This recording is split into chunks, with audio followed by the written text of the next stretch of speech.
Marriage is one of the biggest financial decisions you will ever make, bigger than buying a house, starting a business, or taking a loan. Your marital regime determines who carries risk, who benefits from growth, and who pays when things go wrong. Hey, friend, let me tell you something. From a finance perspective, marriage is not just unity, it's a merger of balance sheets. Before marriage, you have your income, your assets, your debt, your credit profile.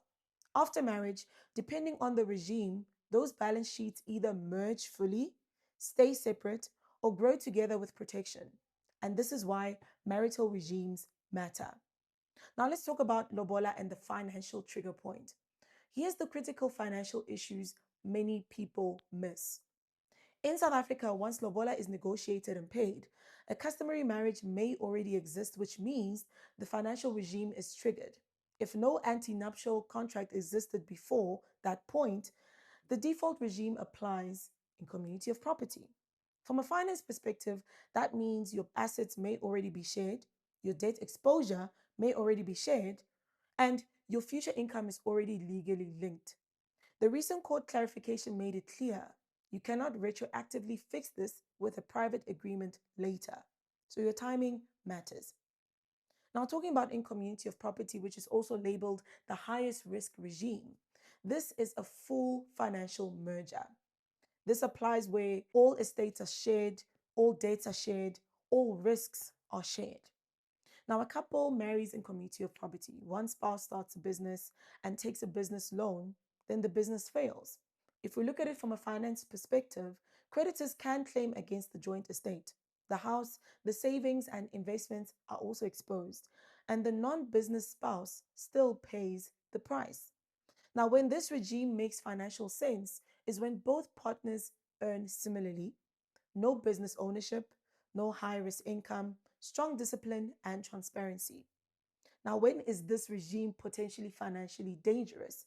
In the case of entrepreneurship, because of its risk, commission based income, where one is a spender and one is a saver, and where there's existing debt or poor credit. So, this is a simple approach but carries a high risk exposure. Now, speaking about out of community with accrual, this is more like a balanced approach to this finance. The reality is that it's a protected independence, it protects independence, but also brings some form of shared growth. So, this means what you had before marriage stays yours, the debt before your marriage stays yours, and the growth during the marriage is shared. So one spouse earns more and builds investments, and the other earns less but manages the home and supports the household.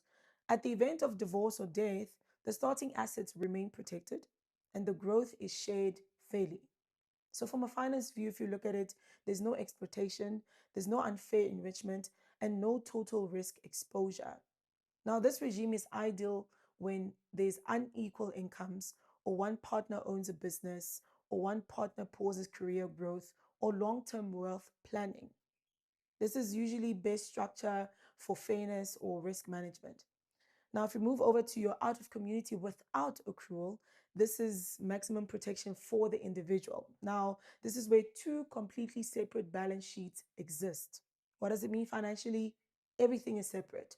Assets, debt, growth, separate. Now, in the context, where would you use it? There's second marriage, for instance. One spouse already owns property and has children from a previous marriage. This regime ensures that legacy assets are protected, that there's no dilution of wealth, no cross risk exposure. So, if one spouse sacrifices income for the household, they may leave with far less. Courts may intervene, but it's not guaranteed. Now, this type of regime might be ideal in the case of high net worth or second marriages, strong individual financial independence, or asset protection focus. So it's excellent for protection, but it's weak for partnership if it is misused. Now, let's talk about regimes in the case of credit, debt, and cash flow reality. From a finance perspective, your regime affects your home loan approval, your credit scoring, your business funding, surety exposure, over indebtedness risk. Two incomes do not guarantee safety if one income carries high risk, if spending is misaligned, and if debt is unmanaged. Structure matters more than the salary. Now, in the case of estate planning and debt, financially, your regime determines who inherits what forms part of the estate, the liquidity needs, and the estate duty exposure. Many widows and widowers discovered too late when assets were jointly owned, debt reduced, inheritance, or that there was no liquidity for estate costs. So now, before marriage, especially before lobola, ask yourself the following questions: who carries financial risk? What happens if income stops? What happens if one spouse fails financially? And are we building or exposing wealth? Marriage is love, but it's also leverage. Your marital regime determines whether that leverage builds wealth or destroys it. Otherwise, thank you for joining me on Unlocking Finance with your financial friend. Bye for now.